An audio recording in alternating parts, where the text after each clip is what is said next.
We're back. Week 7 is about to wrap up. I'm watching Kenny Pickett and an amazing, oh my God, Pat Fryermuth. If you are watching this right now, just know that I have Cameron on the deck. Sorry, this is intense. I wanted to get it started here on Kenny Pickett's 2-minute drive to win the game for the Pittsburgh Steelers. Okay, crazy week. Wild week in week 7.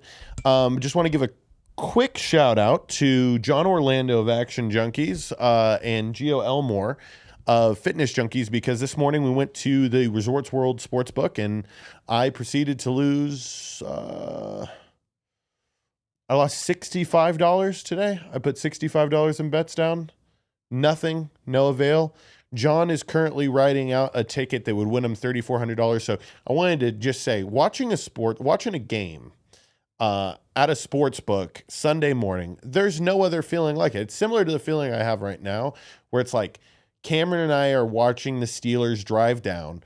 There's energy in the room, although everyone's quiet. Cameron's writing out a bet right here. Cameron, you want to fill the people in on what you're looking for? You got to unmute yourself on the mini iPad there. You're okay. Hey, Cameron's learning. The engineer, you're the very left one. Yeah.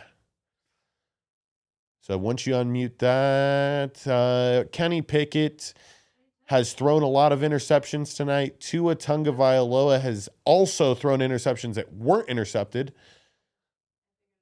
Did I? There we go. Oh, okay. I wasn't pressing button. Okay, so what do you need here, Cameron, from the Steelers game? I need Steelers. I have them Steelers +7, and then. Oh, so you're set right now. Yeah, Steelers, but I need the under. But as long as the Dolphins don't score anything else, I like to see the Steelers win. That'd be cool. Oh, Kenny Pickett throws a fucking no way.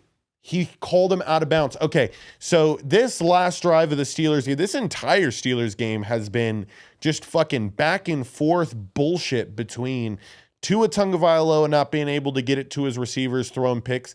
Kenny Pickett throwing it straight to the defense. I cannot believe he didn't pick this.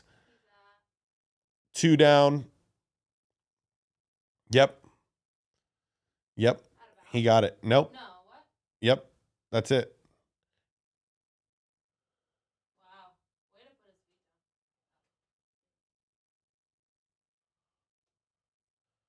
For a touchback. Okay. Touchback means like he caught it, he went in the end zone, he took a knee. But anyways, back to what I wanted to get to with the show here. It was a rough week for old quarterbacks. And that was my main topic for today's show is we have a shit ton of old quarterbacks in this league. I'm going to list them for you right now, the ones that I'm going to go off on. Russell Wilson, Tom Brady, and Aaron Rodgers that are doing nothing but stealing money from their organization. Now, I am one that is a firm believer in, hey, football, there's a lot of players, a 53-man roster. To say that you want to get paid more than $40 million in my head is absurd. Aaron Rodgers just signed for upwards of $40 million. I mean, the bonuses and everything, regardless, he's making $40 million. They just lost today to Taylor Heineke and the Commanders. And Cameron, I'm going to have you take a guess at how much Taylor Heineke is getting paid. We're going to do like a little cost analysis here between the two quarterbacks. How much do you think Taylor Heineke, the quarterback for the Commanders, is getting paid? Compared to Tom Brady? Just how much do you think he's getting paid this year? $2 million. Pretty close. Yeah, he's going to earn a base salary of $1.5 million. Oh, okay. And then he gets like roster bonus incentives and stuff. He could get up to $3 million. But okay, right? Let's take a quarterback, right, that outplayed Aaron Rodgers today. Or Aaron Rodgers. So Taylor Heineke outplayed Aaron Rodgers today and is making fucking $37 million less than him, right? And then What the Commanders do is they allocate those funds to other players. Now, let me tell you another team that has the same fucking issue right now, and that's the Buccaneers. Tom Brady comes back. You're not going to pay Tom Brady fucking chump change. I looked it up. Tom Brady is currently getting paid a 1-year, $15 million contract. So, I mean, rightfully so.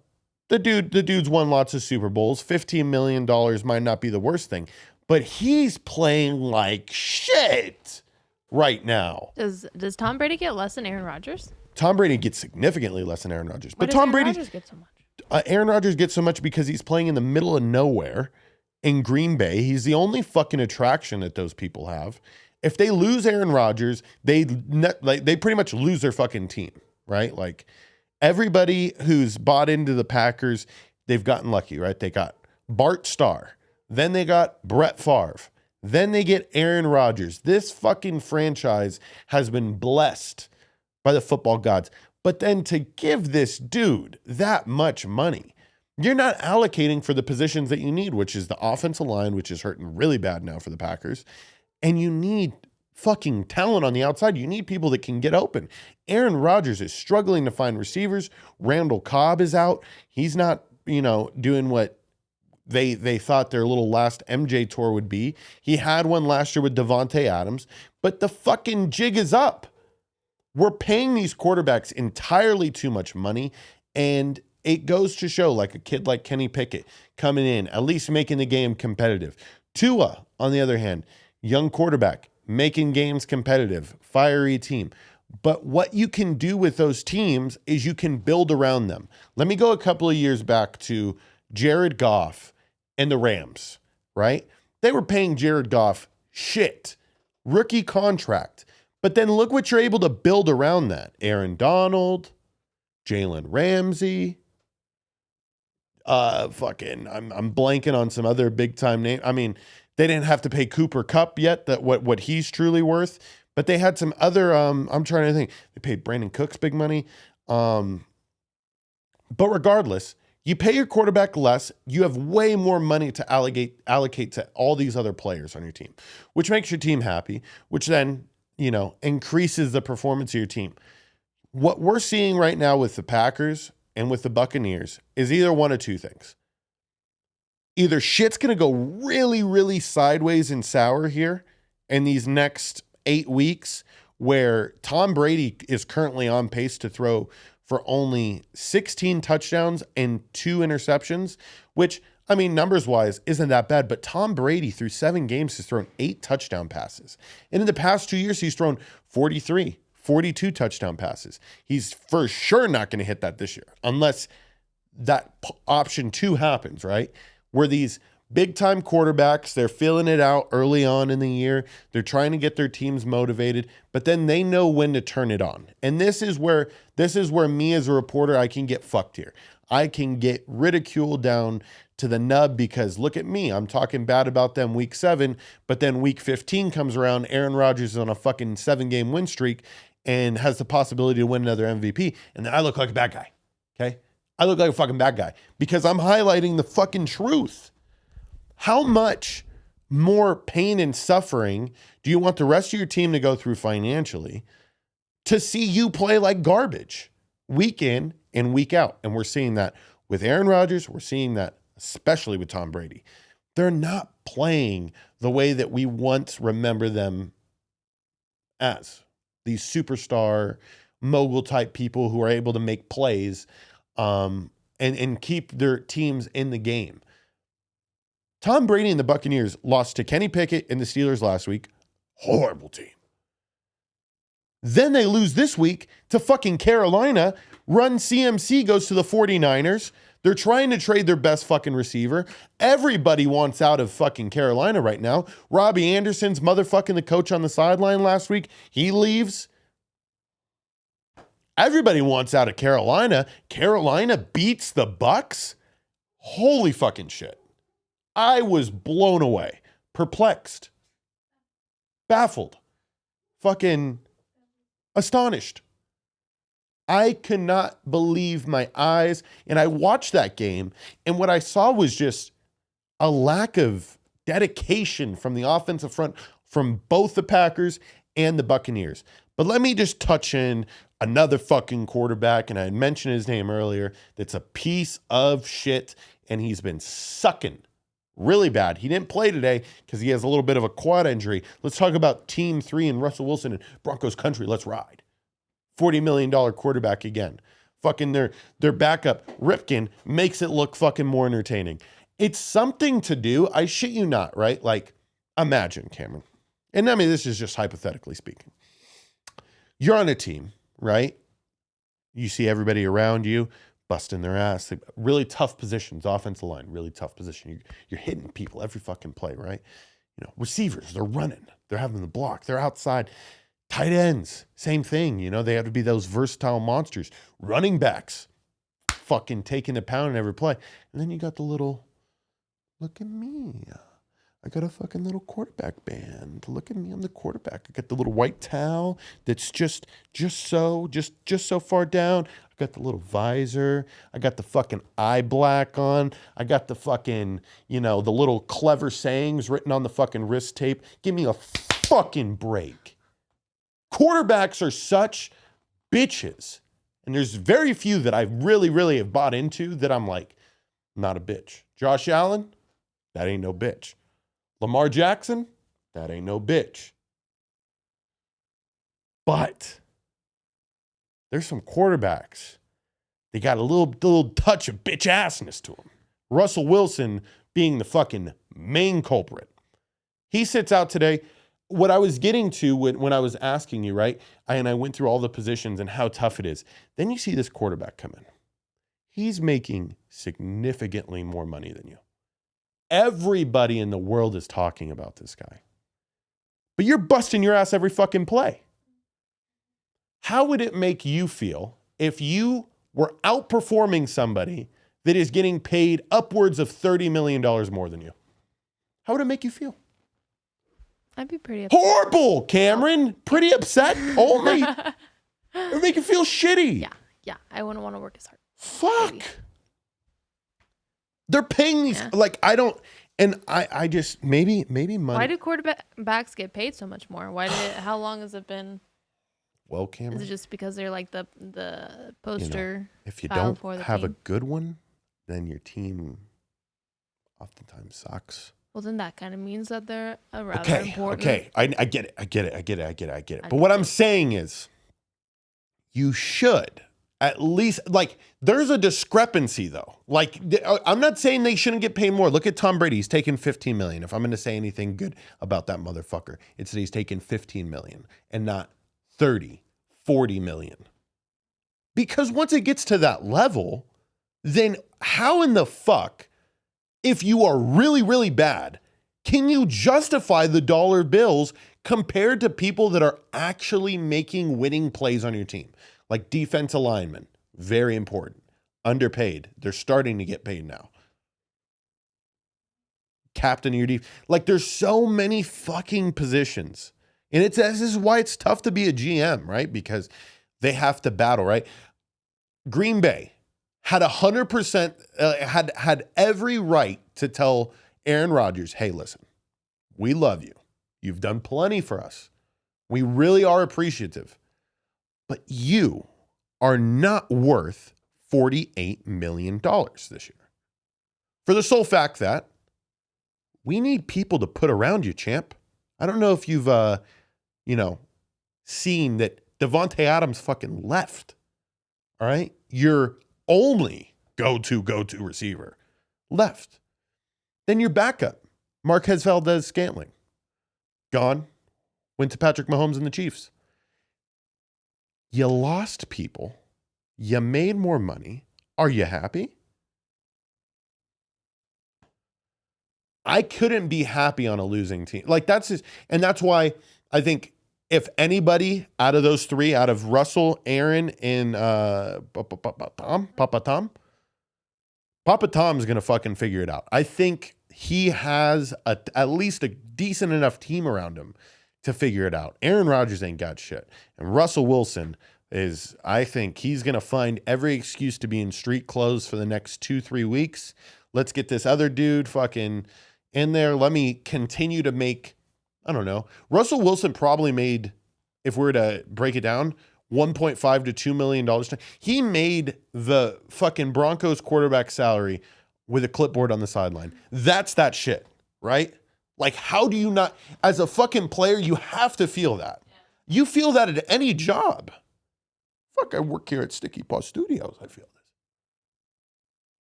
this. You go to schools. You see the way that principals and administrators are getting paid. You see what you're doing for the kids. You feel that. You work at a physical therapy center. You see the way that these PTs are getting paid. All they're fucking doing is telling people to do fucking exercises. I can fucking do that.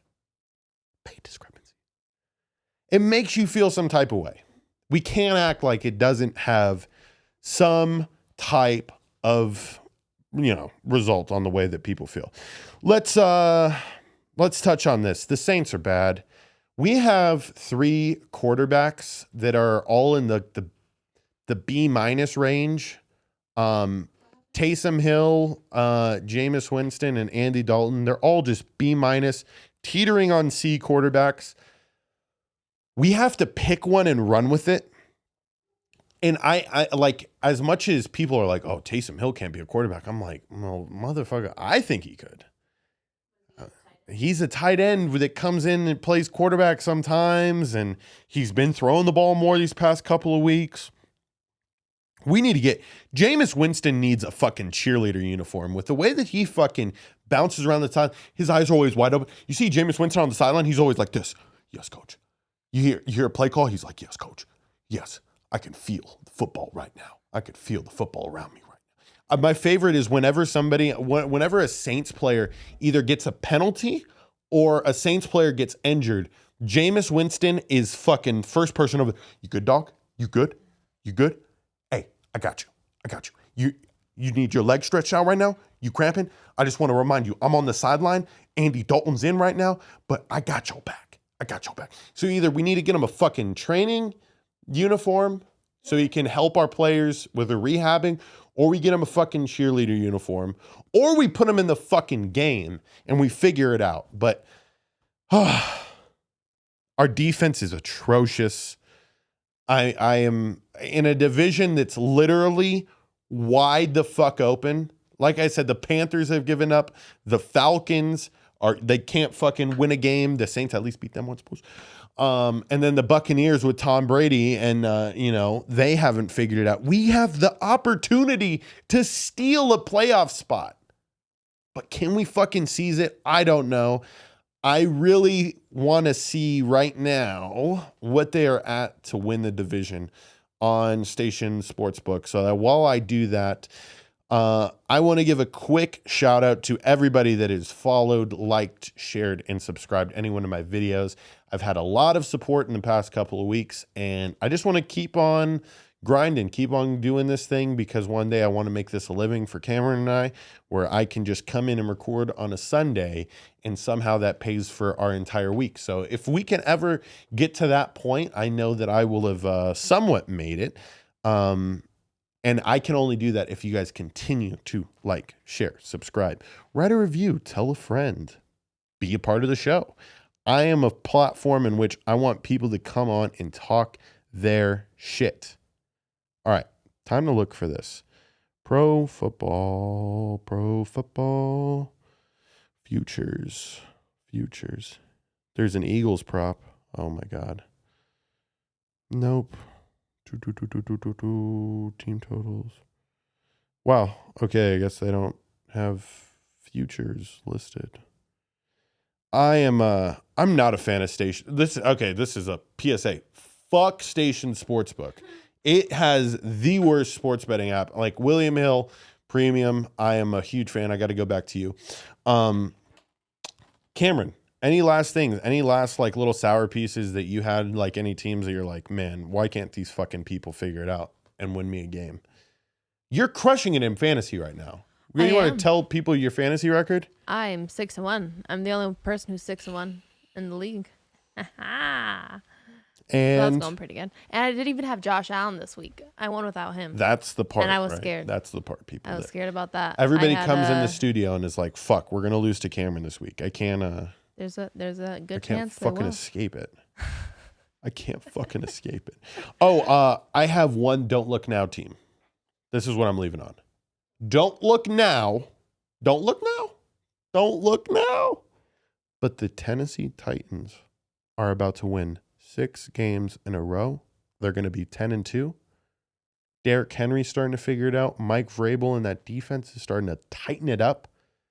They have a decent game next week with the Texans. We'll chalk that up as a W. The real test is when they take on the Chiefs at the Chiefs. And this is a game in which the Chiefs might be entering at 6-2. They're on their high horse. We got a Sunday night football game to determine who's like the fucking big swinging dick of the fucking AFC. It's clearly not the Ravens. I thought it was going to be the Ravens. Way oversold the Ravens. Okay? Thought it was going to be the Dolphins. Way oversold the Dolphins. Thought it was going to be the Bills. Still kind of is the Bills. But the next best, I think we're looking for like who's 2, right? People are seeing the Bengals doing their fucking thing. Fuck the Bengals. They fucking ruined my parlay this morning. Fuck the fucking Bengals. Why the fuck did I pick against Joe Burrow and Jamar Chase? They're the greatest duo in the history of football. They've been doing it since fucking college. Can't believe I picked against them. Stupid. But don't look now. The Tennessee Titans. 10-2. They win their next 6. 10-2. They're a fucking tough team, and they're especially tough to beat when Derrick Henry's running tough and it starts getting cold outside. It's starting to get cold out here in Vegas, okay? This long sleeve, it used to just be for like looks. Now it's kind of cold, okay? My nipples would be hard outside if I wasn't wearing a long sleeve. That's it. That's all I wanted to say. That was my quarterback rant. Kenny Pickett didn't get it done for the Steelers at the end. I've been losing so much money in sports betting. I can't even, like, my head right now, if I was to see a win right now, it would just be like, pinch, like, let me fucking, am I alive? Am I away? Did I win a sports bet? That's what the next sports bet win's going to feel like for me. But anyways, Cameron, you're going to fucking click 1 on Farrago. You're going to cross dissolve to the logo, and I am out of here. Or click play on Farrago, and then boom, George Carmona. Find me, Gridiron Junkeez, across all platforms. Mr. George Carmona is my shit. Follow me, Cameron Lee 97 on Instagram for the cutest engineer in the world. I'm out.